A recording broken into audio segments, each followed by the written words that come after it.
Astaghfirullah. Ketika Dajjal sudah mulai menyebar fitnahnya, maka Dajjal pun terus berkeliling dunia selama 40 hari. Lah ketika pasukan Dajjal sudah mulai banyak, karena pengikut Dajjal ini kan macam-macam. Ada dari kalangan Yahudi Asfahan, sebanyak 70.000 Yahudi Asfahan, itu dari Asfahan saja. Belum lagi Yahudi-Yahudi tempat lain yang bergabung. Kemudian orang-orang jahil dari kalangan orang-orang Arab. Kemudian orang-orang Turk, bukan Turki. Turk itu orang-orang yang mukanya seperti muka orang-orang Asia, bulat-bulat, sipit-sipit gitu ya. Seperti orang Mongolia, orang Tatar dan yang lainnya. Itu menjadi para pengikut Dajjal. Maka mulailah mereka berperang melawan pasukan Al-Mahdil Muntadhar dan kaum muslim. Tapi karena kuatnya tentara Dajjal, sehingga kaum muslimin mereka tidak sanggup menghadapi Dajjal dan para pengikutnya. Makanya Imam Mahdi Muhammad ibn Abdillah berinisiatif untuk melindungi kaum muslimin dan bersembunyi di Bukit Tur. Di mana? Di Bukit Tur. Makanya Tur itu selalu dijadikan sumpah dalam Al-Quran. Wat-Tur wa kitabim mastur. Watin, kemudian watu risinin kan itu. Jadi Imam Mahdi dan juga pasukan kaum muslimin bersembunyi di Bukit Tur. Ketika Dajjal dan para pengikutnya mengetahui bahwa Imam Mahdi bersembunyi di Bukit Tur, maka mereka pun datang dan mengepungnya. Dikepunglah kaum muslimin yang berada di Bukit Tur itu berhari-hari. Sampai-sampai dalam hadis Nabi SAW dijelaskan, kepala kerbau itu lebih berharga dibandingkan 100 dinar, dibandingkan 100 dinar. Dinar itu emas. Karena yang mereka butuhkan bukan emas, yang mereka butuhkan makanan. Mereka kelaparan karena dikepung Dajjal masalahnya. Tetapi ketika mereka kemudian kelamaan berada di Bukit Tur, lama-lama mereka bisa mati kelaparan. Akhirnya kemudian keputusannya, ini akhwat ini banyak yang ngobrol di belakangnya. Siapa yang ngobrol nih? Jangan ngobrol ya. Kalau ngobrol keluar saja. Jadi ketika itu maka Isa bin Maryam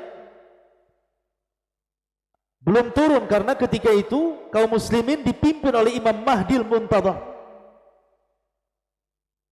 Jadi terpaksalah mereka mengatakan, kita kalau tetap berada di bukit ini maka kita akan mati kelaparan.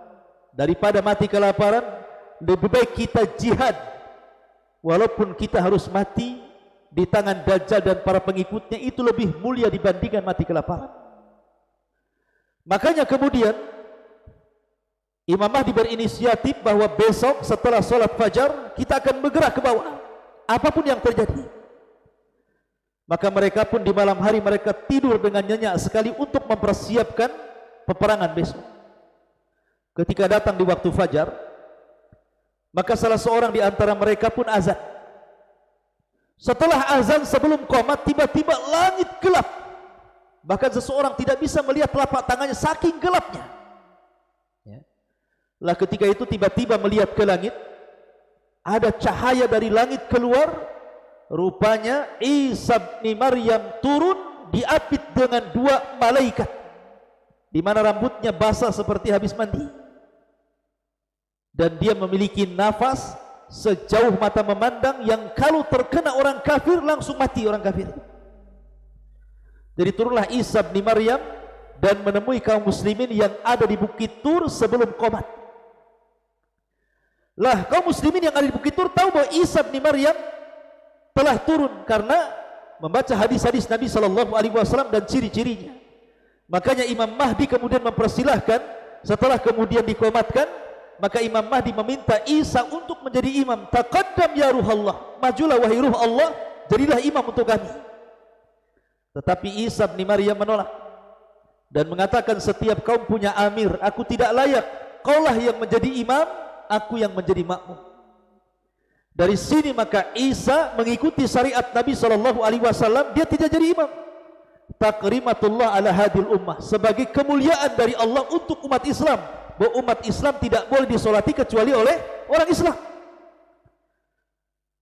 Lah ketika selesai solat, dan ini ada faedahnya ya, kenapa Isa turun? Ada faedahnya satu. Isa turun itu untuk membantah orang-orang Nasrani yang mengatakan dia anak Tuhan.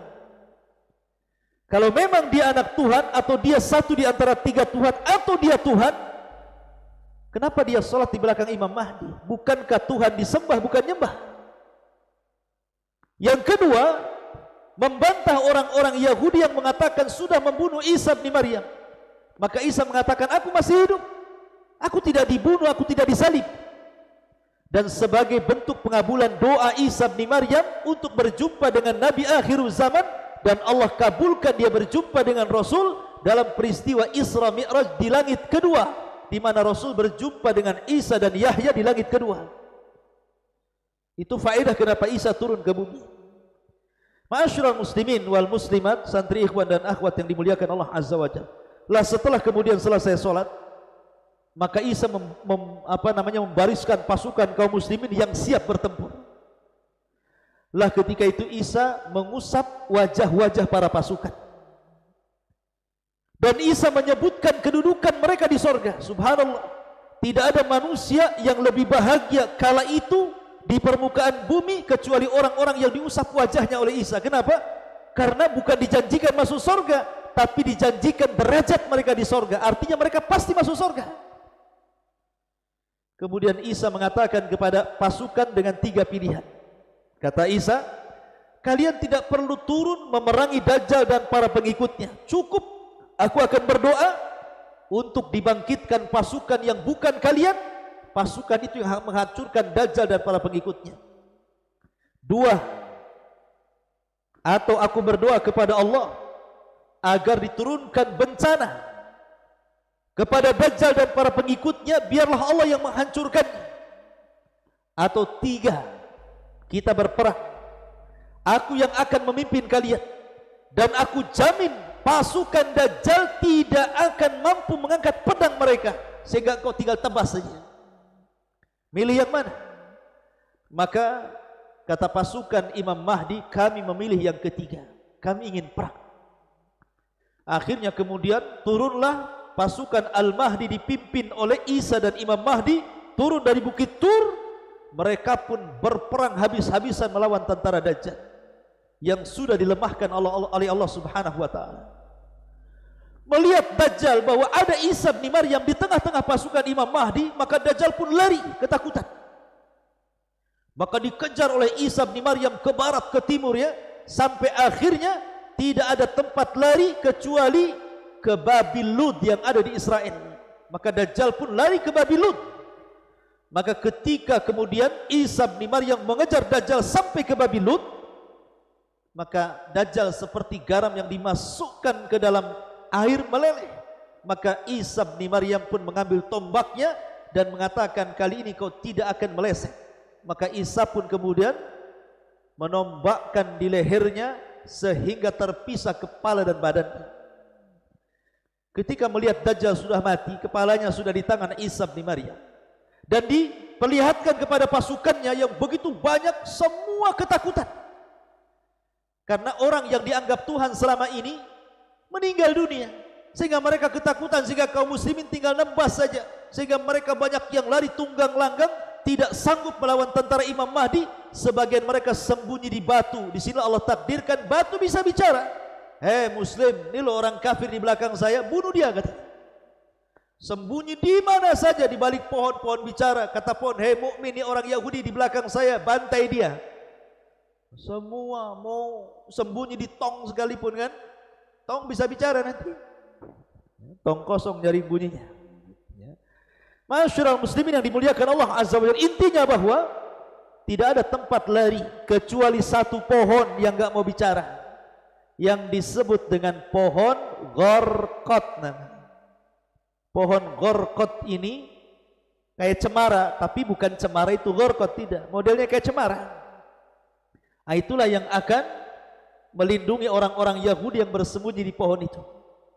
Makanya orang-orang Israel sekarang lagi nanam pohon Gharqad banyak-banyak.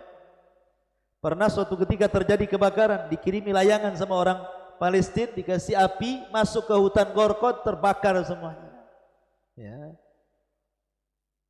Akhirnya nanam lagi, kan gitu. Masyarul muslimin yang dimuliakan Allah Azza wa Jalla, intinya bahwa Isa bin Maryam berhasil membunuh Dajjal, dan pasukan Al-Mahdi pun berhasil mengalahkan pasukan Dajjal, sehingga mereka kocar kacir, korat karit, dan tunggang langgang, entah kemana mereka pergi. Maka setelah Dajjal meninggal, maka setelah itu Imam Mahdi meninggal dunia. Imam Mahdi hanya 7 tahun, ada yang mengatakan 9 tahun dia meninggal dunia. Kemudian digantikan oleh Isa bin Maryam. Kata Nabi, tidak ada kehidupan yang lebih mulia, yang lebih berkah, yang lebih senang dibandingkan ketika Isa hidup di tengah-tengah manusia. Karena bumi ini dihidupkan kembali, sampai-sampai kata Nabi SAW, pohon delima, buah delima itu besar sekali. Jadi kalau seandainya dimakan isinya, cangkangnya itu, antum bisa masuk 10 orang ke dalamnya, saking gedenya. Jadi saking buah delima itu gede, kalau habis tuh nggak akan habis lah. Delima segede gitu, cangkangnya saja 10 orang bisa masuk. Cuma nanti makan buahnya kan itu. Artinya buah delima saja bisa dimakan orang 10. Habis itu bisa untuk naungan, untuk kubah di atasnya. Itu baru delima. Gimana duren? Kan gitu ya. Coba, delimanya saja segede gitu ya, disebutkan sama sabda Nabi. Gimana duren, mangga, jeruk, wow, udah besar-besar semuanya. Sementara orang semakin ke akhir zaman itu semakin kecil-kecil orangnya, ya. Saking berkahnya bumi itu maksudnya. Sampai-sampai Rasul mempermisalkan seperti buah delima yang sangat besar, yang kalau cangkangnya orang masuk 10 orang itu sudah cukup di dalam. Besar sekali itu. Tetapi Allah takdirkan setelah kaum muslimin berada di atas ketenangan, tenang hidupnya penuh dengan berkah. Ketika itu Isa memaksa orang-orang ahli kitab, orang-orang Yahudi dan Nasrani untuk menyerah kalau tidak dibunuh. Karena salah satu tugasnya Isa itu sudah membunuh Dajjal tadi ceritanya, kemudian mematahkan salib, membunuh Dajjal, membunuh babi, kemudian juga meletakkan jizyah. Kalau sekarang kita berperang melawan orang kafir, maka di situ ajak dulu berdakwah, kalau tidak mau bayar jizyah, kalau tidak mau perang. Tapi di akhir zaman tidak ada jizyah, tidak ada upeti. Kau mau masuk Islam atau kubunuh. Nah, itu saja. Jadi sudah tidak ada lagi jizyah. Sehingga akhirnya banyak orang-orang Yahudi dan Nasrani masuk dalam Islam. Dan itu digambarkan di dalam Al-Qur'anul Karim, wa im min ahlil kitab illa la yu'minanna bihi qabla mautihi. Dan sebagian ahli kitab itu akan beriman kepada syariat Rasul lewat Isa sebelum kematiannya. Maka banyak ahli kitab yang beriman di akhir zaman, dan yang tidak mau beriman mereka diperangi. Ketika memang manusia sudah mayoritas masuk ke dalam Islam, kemudian kehidupan mereka sudah enak, dipenuhi dengan berkah, tiba-tiba Allah Subhanahu wa taala memberitahu Isa bin Maryam dan kaum muslimin, benteng yang dibuat oleh Dzulqarnain langsung jebol. Sementara di balik benteng itu ada Ya'juj wa Ma'juj. Ada 2 kabilah yang sangat banyak jumlahnya. Min kulli hadabin yansilun. Sampai Allah gambarkan banyaknya Ya'juj dan Ma'juj itu seperti air bah yang turun dari ketinggian, saking banyaknya gitu. Bukan banyak lagi, banyak gitu, saking banyaknya. Ya. Turun dari bukit. Dan Ya'juj wa Ma'juj itu makhluk yang Allah Subhanahu wa taala takdirkan diberikan usia panjang. Mereka sudah hidup dari zaman siapa? Dari zaman Nabi Allah Ibrahim. Karena menurut Ibnu Utsaimin rahimahullahu taala, Al-Imam Utsaimin mengatakan, Ibnu Utsaimin, bahwa Dzulqarnain itu masuk Islam di tangan Nabi Ibrahim dan pernah tawaf bersama Ismail dan juga Ibrahim di Ka'bah. Dan dia satu di antara raja yang pernah menguasai dunia. Dan dia seorang muslim. Makanya sering saya katakan ada 4 raja yang pernah menguasai dunia, 2 mukmin, 2 kafir. Yang mukmin Dzulqarnain dan juga Sulaiman, dan yang kafir Namrud dan Bukhtun Nasar. Lah Dzulqarnain ini sejak zaman Dzulqarnain, suatu ketika Dzulqarnain itu menurut Abdullah bin Abbas radhiyallahu anhuma, karena orang dulu kan panjang-panjang usianya, dia keliling dunia selama 500 tahun. Dari ujung selatan ke ujung utara, dari ujung barat sampai ke timur, untuk berdakwah saja, memperbaiki manusia, sampai akhirnya Dzulqarnain sampai di sebuah tempat yang bahasanya nggak bisa dipahami. Sehingga Dzulqarnain itu harus berkomunikasi mereka dengan 10 penerjemah, baru paham maunya gitu. Ya, jadi maksudnya 10 penerjemah begini, dari bahasa Jawa diterjemahkan ke bahasa Sunda, dari bahasa Sunda diterjemahkan ke bahasa Batak, bahasa Batak diterjemahkan ke bahasa Madura, diterjemahkan ke bahasa Padang, diterjemahkan ke bahasa Alor gitu ya, orang Flores, terjemahkan sampai ke 10 bahasa, baru paham Dzulqarnain. Oh iya gitu. Maunya kalian saya tahu, rupanya kaum ini mengatakan bahwa mereka setiap tahun diserang oleh 2 kabilah Ya'juj dan Ma'juj. Maka tolonglah wahai Dzulqarnain, buatkanlah benteng untuk kami supaya mereka tidak bisa lagi menyerang kami.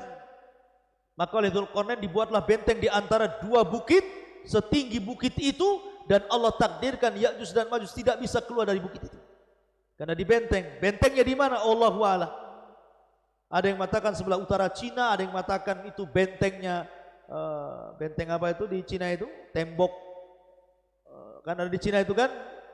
Benteng Cina itu. Nah, ada yang tidak, itu bukan itu. Karena benteng Ya'juj dan Ma'juj tidak bisa dihancurkan. Itu pernah hancur. Apalagi benteng Takashimura ya.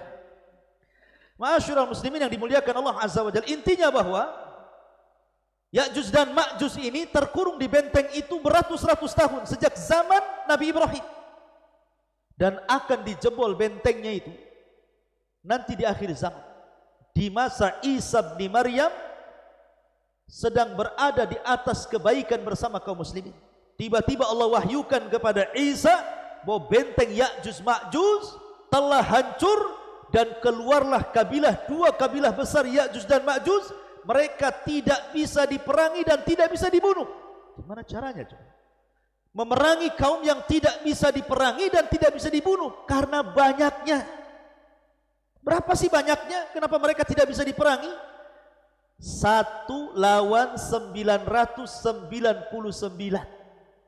Kira-kira menang gak antum kalau 1 orang dikeroyok oleh 999? 2 orang aja KO, apalagi 999 kan gitu. Jadi bandingan kita dengan Ya'juj dan Ma'juj itu, jadi kalau kita memerangi Ya'juj dan Ma'juj, kita sendiri melawan 999 dari Ya'juj dan Ma'juj. Siapa yang akan menang? Nggak akan menang itu. Dan Ya'juj Ma'juj itu perusak bumi. Sekali datang ke sungai, disedotnya, diminumnya, habis kering. Masuk ke hutan, daun-daun dimakan, habis kering semuanya. Pokoknya perusak. Mereka manusia sama dengan antum ya. Tapi mereka makhluk yang aneh. Mereka tidak seperti Dajjal fitnahnya. Kalau Dajjal itu kan memfitnah agama, orang suruh murtad. Tapi Ya'juj dan Ma'juj tidak ada fitnah agama, dia fitnahnya ngerusak saja. Dan kalau dia membunuh di luar rasnya, dimakan tuh bangkainya, kanibal. Nah itulah Ya'juj dan Ma'juj ya. Lah kata Nabi SAW, kata Allah berfirman kepada Isa, sebaiknya kau selamatkan sebanyak-banyaknya kaum muslimin, bawa lagi ke Bukit Tur katanya. Akhirnya kemudian kaum muslimin yang bisa menyelamatkan diri, dan bergabung dengan Isa, bersembunyi lagi di Bukit Tur, sama tempat ketika Imam Mahdi bersembunyi dari pasukan Dajjal. Mereka sembunyi di situ ya. Akhirnya karena memang kondisi mereka juga sangat menakutkan, turun sedikit saja akan berhadapan dengan Ya'juj Ma'juj, mereka tidak akan selamat. Makanya Isa bin Maryam tidak bisa apa-apa kecuali hanya menyerahkan urusannya kepada Allah Subhanahu wa taala. Dia pun berdoa kepada Allah, ya Rabb, hancurkan mereka. Akhirnya kemudian Isa berdoa kepada Allah dan Allah kabulkan. Maka setelah kemudian Isa bin Maryam berdoa, Allah kirimkan bencana kepada Ya'juj dan Ma'juj. Karena masalahnya mereka orang yang sombong. Ya'juj dan Ma'juj sombong sekali. Bayangkan dia mengatakan kepada pasukannya, qatalna man fil ardi sanaqtuluhu man fis sama. Kami sudah membunuh orang-orang yang di bumi, giliran yang di langit ku bantai juga katanya. Bayangkan. Akhirnya mereka mengarahkan panah tombak mereka, diarahkan ke langit, dilesatkan ke langit. Seberapalah jauhnya orang panah ke langit? Mesti balik lagi gitu kan. Tetapi Allah takdirkan istidraj. Panah itu melesat, tidak turun-turun sampai menembus awan. Tombaknya sampai menembus, sampai nggak kelihatan. Padahal Allah hendak memberikan ujian kepada Ya'juj. Allah sedot panah-panahnya sampai ke langit. Kemudian Allah buat ada lumuran darah di ujung-ujungnya, kemudian dibalikan ke bumi. Dikiranya darah-darahnya orang-orang yang ada atau malaikat-malaikat yang ada di langit. Padahal itu istidraj, tipuan Allah Subhanahu wa taala. Fayakiduna kaida. Mereka hendak menipu Allah, tidak. Allah itu lebih hebat makarnya. Wa yamkuruna wa yamkurullah wallahu khairul makirin. Allah lebih hebat makarnya dibandingkan mereka. Dibalikan tuh panah tombaknya. Langsung mereka makin sombong. Sekarang sudah nggak ada lagi musuh kami. Yang di bumi sudah habis, yang di langit sudah habis. Mana lagi katanya kan? Karena kesombongan itulah ketika mereka sedang nyenyak tidur, Allah kirimkan nagaf. Dalam riwayat Bukhari Allah kirimkan nagaf. Nagaf itu ulat. Ulat di mana-mana. Ulat bulu. Bukan ulatnya. Ulat di mana-mana, dan ulat itu kemudian menggigit tengkuknya. Tengkuk sebelah sini digigitnya dan dia bisa masuk ke dalam kepalanya. Ketika satu Ya'juj wa Ma'juj pemimpinnya mati, maka sama dengan orang yang mematikan gardu listrik. Sekali mati, mati semua. Nah, kayak tadi mati kan? Mati semua. Satu mati, mati semua. Subhanallah. Bukan ini dulu mati, besoknya ini, lusanya ini, minggu depan ini, enggak. Ya. Ketika satu pimpinannya mati oleh nagaf itu, semua mati. Coba antum bayangkan berapalah bangkainya Ya'juj dan Ma'juj itu. Setiap satu jengkal di bumi ada bangkai. Yang untung siapa? Yang untung binatang pemakan bangkai. Gemuk-gemuk lah dia. Dimakan sama binatang itu. Ya. Dari situ Isa bin Maryam kewalahan. Ini bisa meracuni, membawa wabah. Kalau bangkai tidak dikuburkan, bisa bawa penyakit, wabah. Makanya Isa bin Maryam berdoa lagi, ya Allah bersihkan bumi dari jasad mereka. Akhirnya Allah kirimkan burung sebesar unta. Bukan burung unta. Burung sebesar unta. Kemudian mengambil jasad itu dilempar entah berantah kemana, yang mengatakan ke lautan. Akhirnya bumi pun bersih. Setelah bersih tentu masih ada sisa-sisa kan. Namanya bangkai gitu, pasti ada sisa-sisa.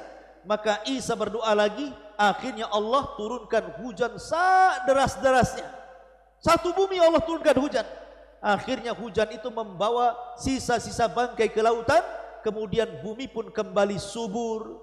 Kemudian ternak-ternak kembali gemuk. Kaum muslimin turun dari bukit. Dan mereka pun kembali hidup normal. Dan hidup di atas kebahagiaan. Maka di sini menunjukkan bahwa Isa hidup di tanda dua kiamat besar. Pertama Dajjal, yang kedua Ya'juj wa Ma'juj. Ma'asyiral muslimin wal muslimat, santri ikhwan dan akhwat yang dimuliakan Allah Azza wa Jalla. Maka selepas kejadian ini Isa hidup bersama kaum muslimin. Akhirnya Isa pun wafat. Mulailah kaum muslimin karena Isa wafat, mulai mereka jadi jahat lagi. Yang tetap beriman, yang jahat jadi jahat lagi, yang kufur jadi kufur lagi. Ini ujian. Ya. Maka selepas itu karena sudah tidak ada lagi yang membimbing mereka, Imam Mahdi sudah meninggal, Isa sudah meninggal, maka kaum muslimin terbagi belah menjadi dua, ada yang tetap mukmin, ada yang kemudian jadi kafir lagi, yang jahat jadi jahat. Akhirnya Allah Subhanahu wa taala ingatkan mereka. Dengan cara apa? Dikirimnya dukhan. Dukhan itu asap gelap dari langit. Dikirim dukhan. Makanya Allah Subhanahu wa taala disebutkan dalam Al-Qur'an ada namanya suratul dukhan. Ada namanya surah Ad-Dukhan. Nah, surah Dukhan ini salah satu tanda dari tanda-tanda kiamat besar. Allah ingin nyadarkan mereka yang kufur agar kembali ke beriman. Tetapi Dukhan ini tidak menyadarkan mereka, nyadar sesaat. Ketika yang menghirupnya orang yang beriman paling tinggi pilek. Tapi kalau yang menghirupnya orang kafir bisa kesakitan, bahkan sebagainya mati. Maka mereka pun berdoa agar Dukhan ini diangkat. Akhirnya kemudian dukhan pun diangkat, tapi Allah takdirkan setelah dukhan diangkat tetap saja mereka kufur. Ini sudah peringatan pertama ya. Mereka tetap kufur. Ketika mereka sedang nyenyak-nyenyak tertidur, kemudian datang waktu subuh, yang beriman kemudian bangun mereka sholat subuh, yang sudah kufur dan kafir mereka malah tidur. Ditunggu di waktu jam 6 harusnya matahari terbit, tidak terbit juga. Ditunggu waktu duhur, tidak terbit juga. Ditunggu waktu asar, tidak terbit juga.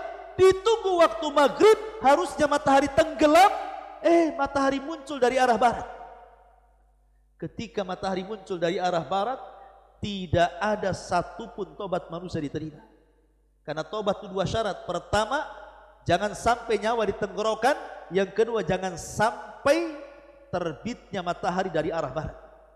Sebab kalau terjadi ini, terbit matahari dari barat, maka orang yang tobat tidak akan diterima. Walaupun penyembah berhala dibuang berhalanya sekalipun percuma. Para dai resign, sudah tidak ada berdakwah. Kayak saya kayak gini percuma kalau sudah matahari dari arah barat. Apa yang akan bermanfaat? Tobat seseorang ditolak. Ya. Makanya Nabi SAW mengatakan 3 perkara kalau muncul tidak manfaat lagi imannya. Salah satunya adalah ghurubus syamsi min maghribiha, munculnya matahari dari arah barat. Maka selang 1-2 hari dari kejadian matahari terbit dari arah barat, kemudian hari ketiga, hari keempat normal kembali terbit dari arah timur, tiba-tiba muncul binatang yang disebut dengan dabatun minal ard. Dari perut bumi keluar binatang, bisa bicara, kemudian menstempel manusia. Yang mukmin stempel mukmin di jidatnya, bercahaya. Yang kafir stempel hidungnya gosong. Maka ketika itu orang mukmin dan kafir bisa dibedakan dengan stempel. Mukmin, kafir. Yang jidatnya bercahaya mukmin, jidatnya gosong kafir. Sehingga ketika itu nama tidak lagi digunakan. Yang ada hanya mukmin dan kafir, dan tidak tersinggung sama dengan yang lain. Enggak tersinggung. Mau kemana mukmin gitu ya? Mau ke pasar Fir gitu. Karena masalah. Karena sudah tidak ada lagi nama. Yang ada mukmin kafir saja. Mau kemana Fir? Mau mandi min gitu. Jadi begitu mereka. Ya. Karena sudah distempel. Lah ketika sudah binatang ini tidak ada, sampai binatang ini nunggu di luar masjid. Ada orang sholat, Allahu Akbar. Percuma sholatnya. Tiba-tiba keluar masjid, kata binatang ini, al-an tusalli, kok sekarang mau sholat? Dulu kemana kau tak sholat, katanya. Percuma sholatnya. Sampai akhirnya satu dunia distempel mukmin dan kafir. Akhirnya Allah Subhanahu wa ta'ala hilangkan binatang ini. Maka ketika itu mendekati kiamat besar. Kalau sudah muncul dabatun minal ard, berarti akan terjadi kiamat besar. Maka ketika itu Allah Subhanahu wa ta'ala munculkan api dari 2 arah. Pertama Aden Yaman, yang kedua Hijaz Madinah dan Mekah dan sekitarnya. Disebut negeri Hijaz. Dari 2 laut, Aden dan laut Hijaz, keluar api. Ya. Dan api ini menggiring manusia. Setiap yang kena api terbakar, tapi tidak membakar manusia, hanya menggiring saja. Satu dunia digiringi oleh api itu. Sehingga akhirnya manusia meringsak, akhirnya menghindari api. Tidak sadar akhirnya mereka pun sampai di Syam. Satu dunia akan kumpul di Syam. Setelah mereka ada di Syam, dikelilingi api. Mereka tidak bisa kemana-mana. Nah disitulah Nabi SAW mengatakan, narun yakhruju min ardi Syam, min ardi Adnin, yutradun nas ila mahsyarihim. Kata Rasul, api yang keluar dari perut Aden. Dan menurut penelitian NASA, memang di Aden Yaman itu ada burkan di dalamnya. Persis seperti sabda Nabi SAW. Jadi akhir zaman itu akan keluar burkan itu. Api yang sangat dahsyat dan seperti lahar kemana-mana gitu mengejar manusia.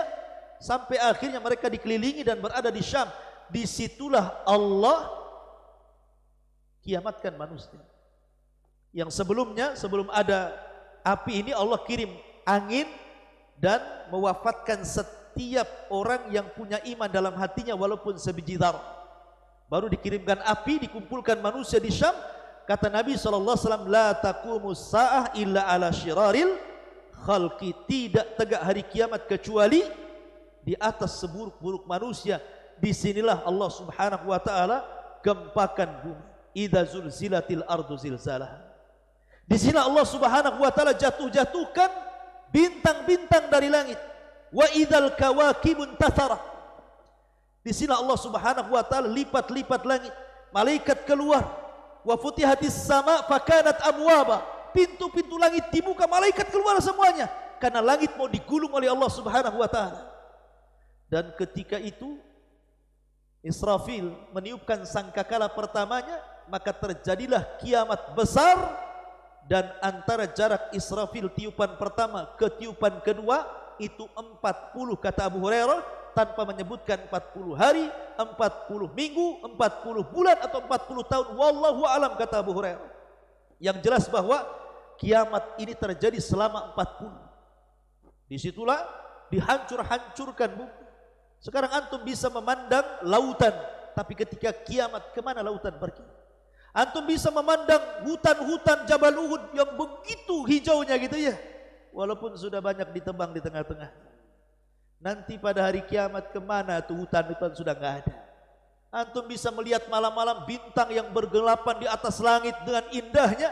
Datang hari kiamat, bintang itu hilang, semua akan berjatuhan. Dan bumi yang kita pijak akan diganti oleh Allah dengan bumi yang baru. Bukan bumi ini hilang kemudian bumi yang baru datang, bukan. Bumi iya tetap bumi ini, tetapi bentuknya dirubah dari bulat jadi terhampar. Yauma tubaddalul ardh ghairal ardi. Pada hari di mana bumi diganti dengan bumi yang baru, menjadi sebuah padang yang disebut dengan padang mahsyar. Disitulah manusia dibangkitkan kelak pada hari kiamat. Inilah di antara tanda-tanda kiamat besar, kematian Dajjal, dan sedikit keterangan tentang tanda-tanda kiamat besar yang lainnya. Taib.